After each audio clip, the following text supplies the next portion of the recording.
Welcome to our recap of 90 Day Fiancé before the 90 days. We love all three of you. Season 6, Episode 14, Dirty Dancing. I was so convinced because we have such lower viewership on these videos. Thank you for those of you who are here.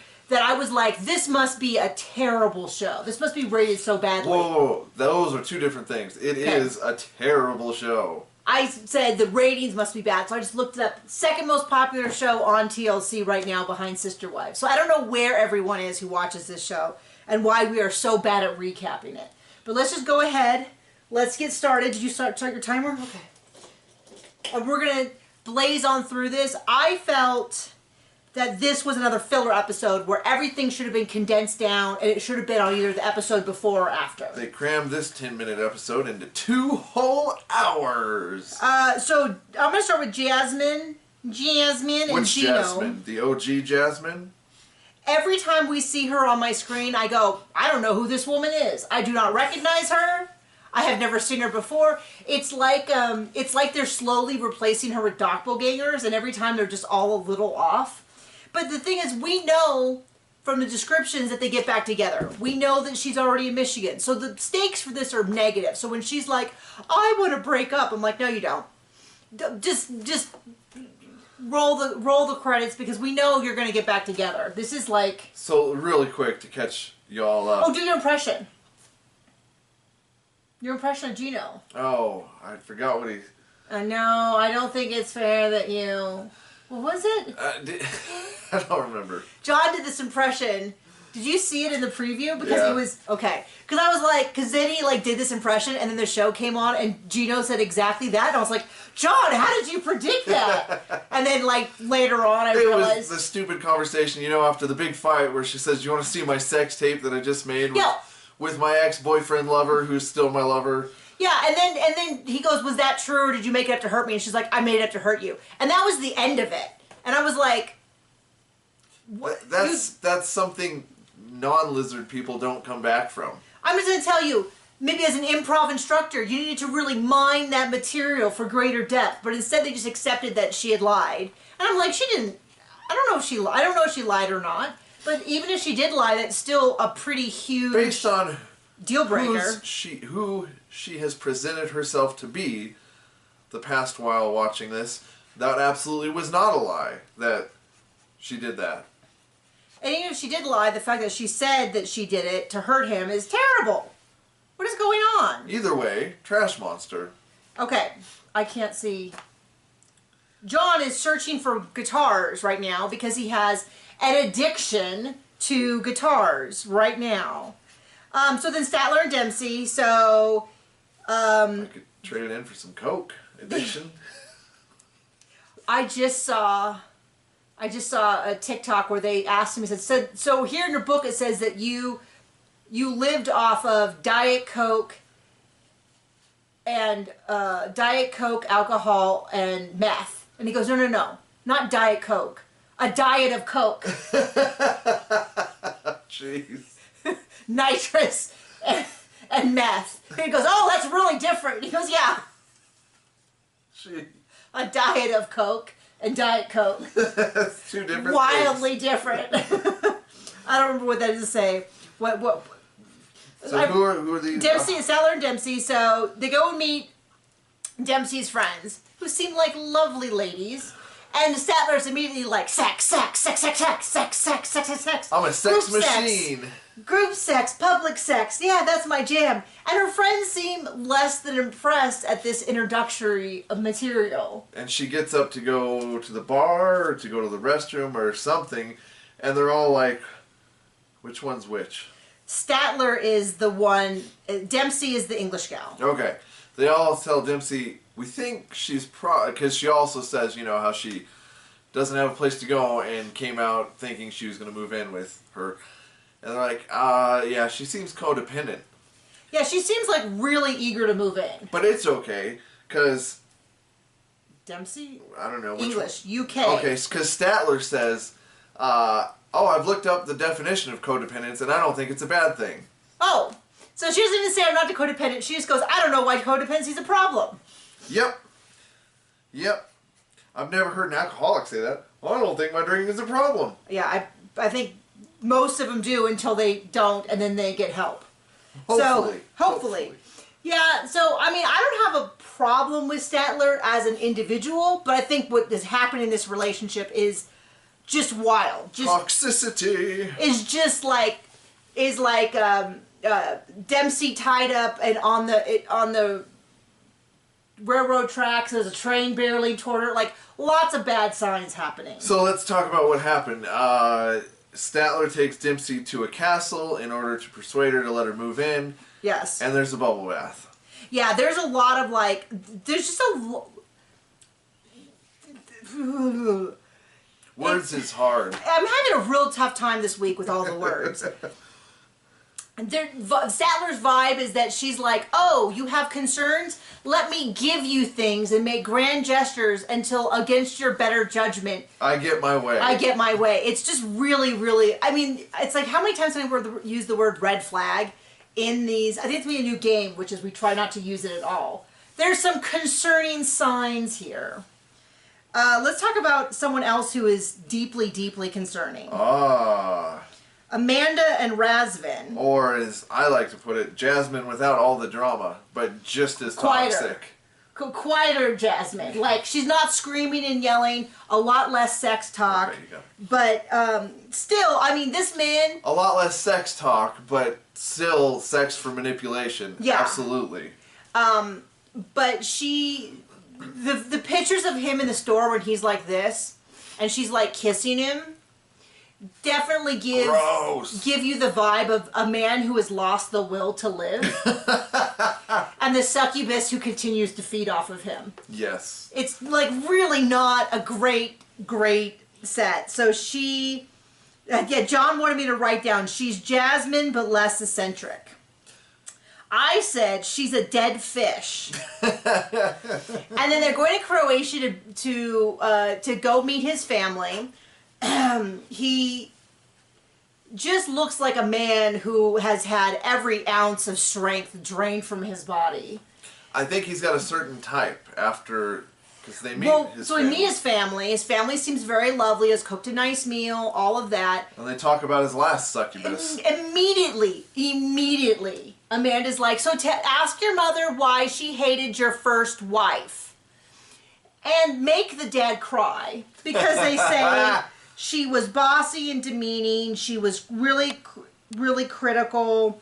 She didn't listen to him. We don't think she liked him. She didn't seem to like him very much. I'm like, oh, is she in the room with us now? Someone's gonna type. Is her name Amanda? And then there was something else, and then the dad like teared up because he was so upset about what happened. And I was like, any other fun questions to ask his family? And then they picked up that everything was not okay, and they're afraid for their son again. Yeah. So then they cut to him, and they're like, they're not 100% positive. The energy between them seemed off. We're really concerned about our son. And then the next scene is him going, we had sex like 4 times. She like grabbed me and was like, you've got to blank me. And I was like, well, she definitely found out how to distract him from all of the, I won't say red flags, but like his family's deep concern, his ongoing misery with her. And she's like, I know what I'll do.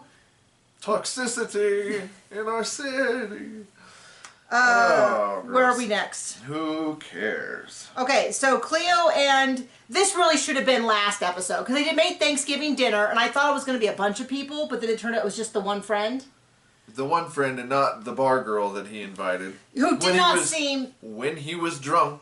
Did not seem... Even in the video they showed... I'm glad they showed the video of him talking to her, because it sets such a different tone.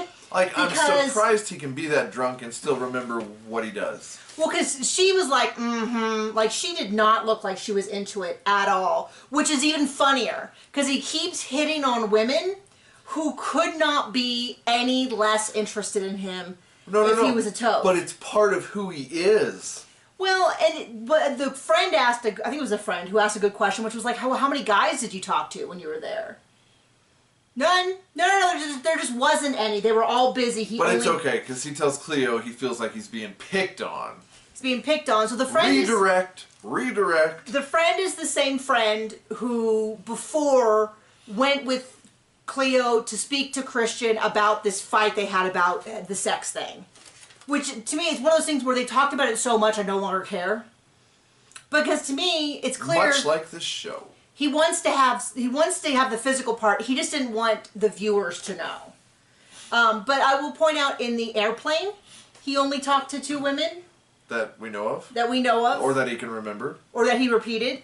And at the bar, when he was out with Cleo, there was a big table full of women he spoke to. Like, this is an ongoing thing of him only speaking to women. And the other ongoing thing is that they are absolutely not into it. And the other ongoing thing is that he's an alcoholic.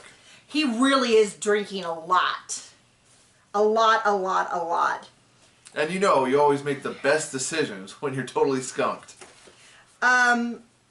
We're just going to fly through these. If the long ones aren't working, we can try short ones and see if people like short recaps better. Misha and Nicola. Oh. This is such a bizarre dynamic because I am almost sure she's just like, well, let's just ride this out till I go home, and then... I don't know. She seems... Before this episode, she seemed to have a decently logical kind of interpretation of everything. The dude's weird. He doesn't want her. He doesn't like her. He put all that stuff on his family, which is how he feels. But this episode, she loves him and she's into it, and I just can't buy it. I wouldn't even say that was the whole episode. Because in the beginning, he's like, I want to be engaged by the end of the week, which... The episode was 2 hours long. Like... It might as well have been a millennia. So, but my point is, it seems like they are both hot, cold, because I remember when she was talking about him at home, she was like, well, I'm not so sure. And then the next thing she'd be like, well, I hope we're engaged by the end of this trip. And then she'll be like, I'm really into him, and then she won't. And then he's doing the same thing. It's like neither one of them, I can't quite get a handle on what I think is really happening. I can't tell if neither one of them are into it, but are pretending, or if they're actually kind of into it. Because he says he wants to be engaged, he takes her to the Dead Sea, tells a story that I don't remember from my Bible, my Bible training, my theological training. The Dead Sea is Sodom and Gomorrah? I don't remember that, but... I mean, I don't know about that. I mean, maybe, but... I made a joke. Also, maybe not. I made a joke about, does that mean all the salt came from Lot's wife? And you did not find that funny at all. You were like, what is wrong with you? No. And I was like, it was a joke. It's a joke. Because she said, so I thought you were serious. I was like, what are you talking about? Oh, I know. My wife's done lost it. From water, from the sea that dried it. No, anyway. So, this is not funny to anyone else. So he decides they go to the Dead Sea, and he's like trying to be sexy, and I thought she would kind of be into it because it is mud, and he's rubbing it all over her thighs and her legs and her back, and she's like, he doesn't know how to be sexy. He's really handling me like a gorilla, and I'm like, maybe I just like a firm massage, because I was like, to be clear, I don't want Misha touching me, or no, like Nicola. I wouldn't want either one of them touching me. So I'm not trying to say like, ooh, I was aroused by this scene. I'm just saying, after all of her talk about how he's not affectionate, I thought she would be a little more into it than when he actually did. Like, when he was like smearing, I mean, he got those legs everywhere that was exposed. I thought she'd be a little more into it. And then she was like, well, he's not being very sensual. And I'm like, okay, look at the dude. Spend 10 minutes with him. You're getting the best he's got. I'm just saying, this is him at his absolute best. You cannot expect a mule to fly. It's limited by its hooves and lack of wings. This is sensual Nicola. Okay? So then she's like, so then he like did a dance. It was not sensual, but I thought he was trying. So then I was like, well, then she's clearly not into him. She's been saying how why aren't you serious? Why aren't we getting engaged? Why aren't you treating me well? And then I thought he kind of was. I think I still think she's just asking for the camera now. I think she is over it, and... I mean, we got to grade on a curve here, a sexiness curve, and his curve is like way shifted over to one side. And then he starts saying, I've been saying, okay, then they go to, where were they? Where they were going to, and then they like rented a cross to carry? Maybe it's a normal thing there, but it sure weird as heck to me. It seemed really odd. It seemed a little sacrilegious too. It was a very tiny cross, so I felt like the whole thing was bizarre to me. I'm not saying... It wasn't like tiny, like hold it in your hand, no. but it wasn't like... It wasn't like railroad track beams. It was... Actually, yeah, right. When I say it was small, I mean compared to what... Yeah, but it was, they took both of them to carry. It was a full, like, probably 6 feet tall. I don't know. And then they were like, well, can we rent this one? And I'm like, it was not the kind of Christians that we are. In terms of, like, things that, like, there's a lot of things that are, like, normal. Like, when people raise their hands during singing or prayer, or yelling out. I don't go to a church that yells out amen, but I know that there are churches, but other people in our church do, though. Actually, okay, can I tell the story about the flag wavers? So there was a church, and there were these people there, and now you can proceed. Oh, there once was a church that we have allegedly attended. No, we went to a church, and these people were traveling through and stopped. And we saw them, like, they had these, like, huge bags. Enough like, said right there. These huge bags that look like, have you ever seen, like, baseball bags, which have, like, the baseball in them? Kind of look like that, but maybe 3 or 4 times longer. And we sit in the back because I always need an easy escape for, I don't know, to feel comfortable, I need to sit in back. So I sit in back, and also because our son's, like, a little energetic, and so we kind of want to sit back up against the wall. There's a big space in front of us, so if he gets a little rambunctious, he's not knocking over old people. Anyway, so we see them set up. The way the seats are done, there's a big area that you can't quite see the stage at, but it's open. And so we see them go over there, and they're, like, assembling stuff. And I'm like, what is going on over there? We saw them talk to our pastor greeted them and stuff. Well, they pull out these huge flags, probably 8 feet, like probably 4 or 5 feet long, 8 feet wide, on the end of a long pole, and during the worship they're waving them around. Totally not distracting at all. I have never seen it. There's a good likelihood that someone on our feed has seen it. I'm sort of like, if you're not hurting someone, people can do their own thing. I feel that way in church as well. Like, if you're not actively hurting other people, if that's how you do it. We took my parents once to a church that you had family at, and a girl did an interpretive ballet dance.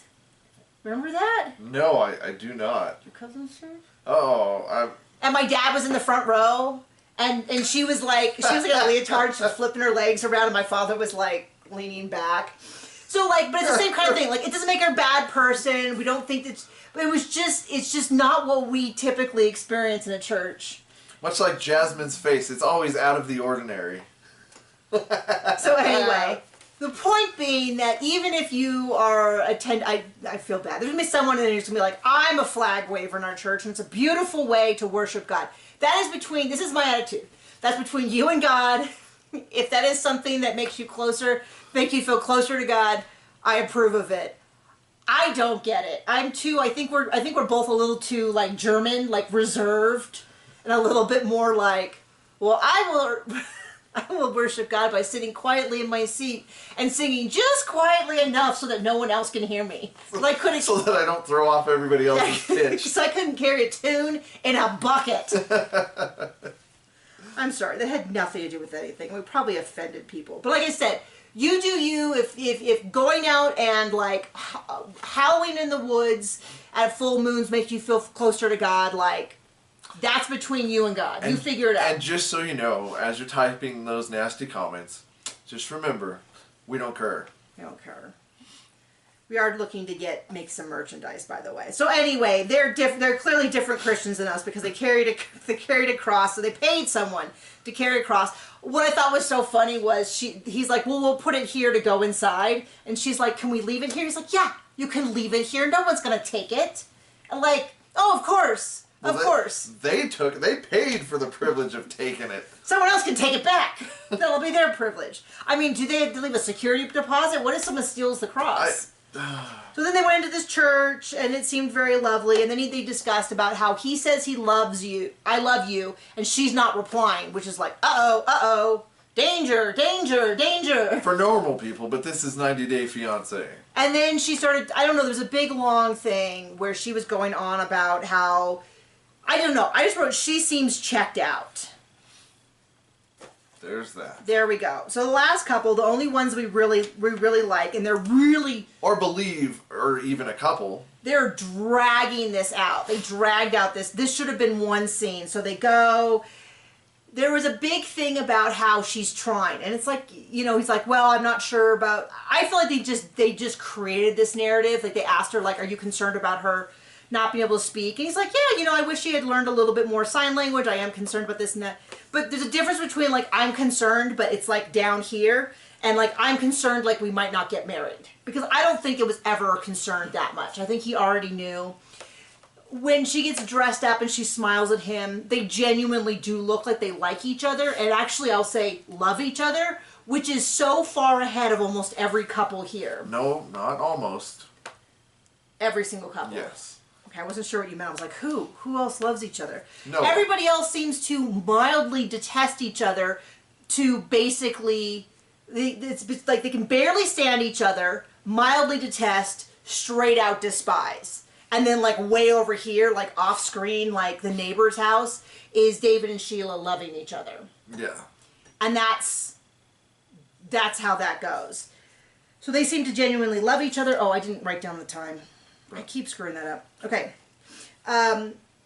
She's still sad, and then he engages. It seems like a very delicate, dainty ring. It looked really beautiful. They didn't give us a close-up, but it looked like a very pretty ring. He proposes, she cries. First she cries, and he says, what's wrong? And she says she's sad, and then there's a bunch of talking heads interview about, oh, maybe now's not the right time to propose. She cried before he proposed. That's what I'm saying. Okay, well, you didn't say it was before he proposed.